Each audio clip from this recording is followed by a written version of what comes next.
Fala, meu povo, tudo bem com vocês? Como vocês estão? Tô voltando. E aí, como que tá? Sexta-feira.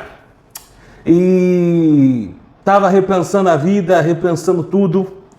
E pensei muito por que gravar e como gravar.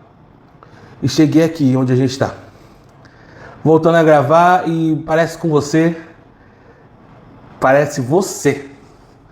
Essa ideia de mostrar com histórias bíblicas situações que talvez tenham a ver com o seu cotidiano e como Deus, interferindo na nossa história, pode nos ajudar no dia a dia.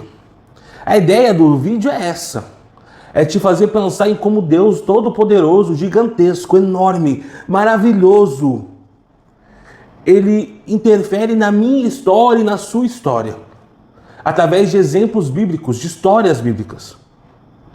E a gente vai ver uma história hoje de dois irmãos que começaram bem, são gêmeos, mas tretaram. E essa treta durou por um tempo, até que um decidiu voltar pelo caminho. Mas ele não voltou como estava antes. Ele voltou diferente. Ele voltou diferente porque Deus mudou o nome dele. E quando Deus mudou o nome dele, Deus mudou também a sua história. E aí, será que vai parecer com você?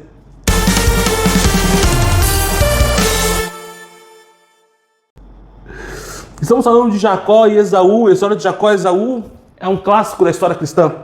E conta a história que Esaú era mais velho que Jacó, Esaú gostava de caçar e Jacó ficava muito mais ao lado de sua mãe. E nessa história toda temos que falar dos personagens principais, Isaac, né, e Rebeca. E tudo isso acontece porque tinha sido uma promessa, uma profecia do Senhor, que o mais novo reinaria no mais velho. E tudo acontece por conta de tensões familiares. Mas eu não quero falar das tensões familiares, quero falar somente da reconciliação. Porque Deus interfere no meio dessa história. Jacó engana seu irmão, como seu nome quer dizer, usurpador. Ele engana o seu irmão para ter o nome, para ter a primogenitura, que era uma bênção dada pelo pai. Ele engana o seu pai, que estava cego, velho, e ele faz tudo isso por quê? Porque ele é malandro. Ele tem a lei de Roger, né? Roger, não lembro o nome, que diz que importa é tirar vantagem. Então, como diz aquela história, todo dia tem um malandro maior do que nós. E Jacó conhece um cara chamado Labão. E Labão, muito mais ligeiro do que ele, e conheceu um cara que achava que era ligeiro, encontrou um cara que era meu trouxa. Então, Jacó trabalhou 14 anos para Labão para ter a mulher amada. E nesse processo, Jacó foi sendo restaurado, transformado, até ter a sua transformação completa, voltando no caminho de onde ele saiu, para se reconciliar com seu irmão. Aí eu penso numa coisa: o que nós precisamos voltar para trás? Tem uma frase de uma música do Emicida que é muito real, que é necessário voltar para o começo. Toda vez que a gente se perde, é necessário voltar para o começo. É necessário voltar para o começo. Qual começo você tem que voltar? Aonde foi que você talvez se perdeu na trajetória? Aonde que talvez você não conseguiu perceber? Aonde foi que você perdeu a mão? Aonde foi que será que você... Nossa, eu não estou enxergando, Diogo.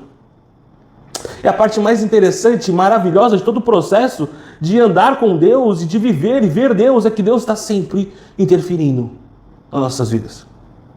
Deus não é alheio às nossas tensões pessoais, nem às nossas questões mais íntimas. Deus não é alheio.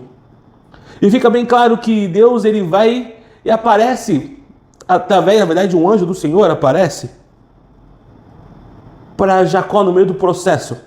E Jacó fala: me dá a minha bênção, senão você não sobe. Então Jacó luta ali.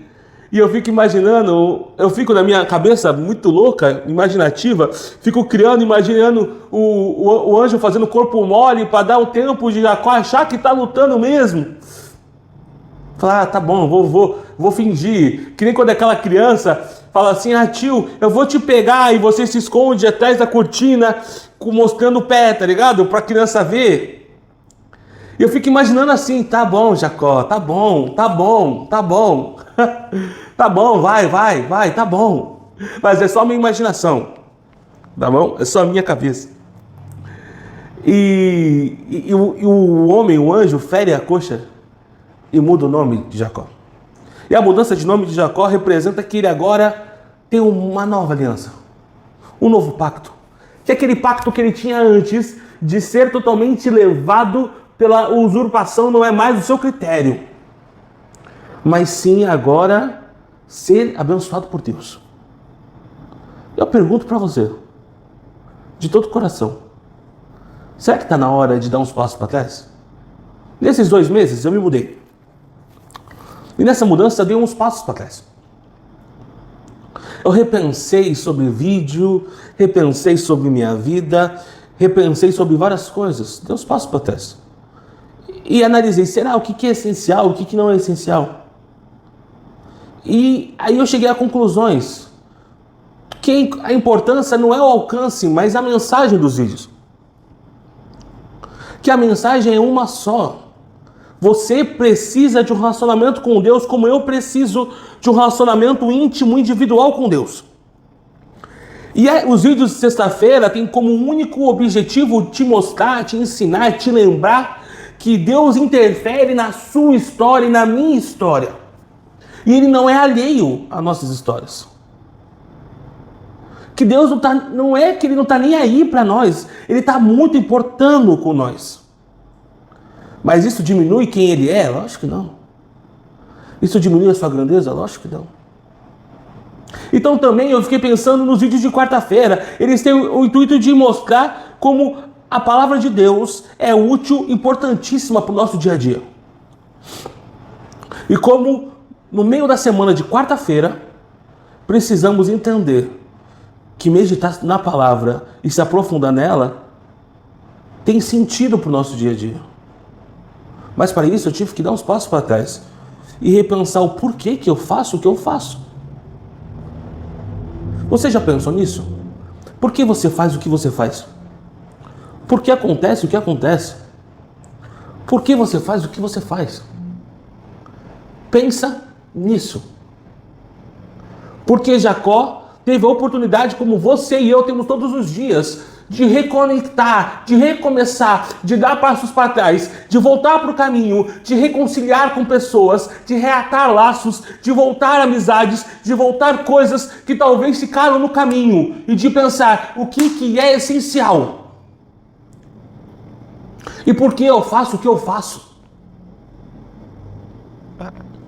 Porque o que é importante é o que importa. Nossa, que óbvio. Porque quando você esquece do que importa, você fica sujeito a loucuras da sua mente.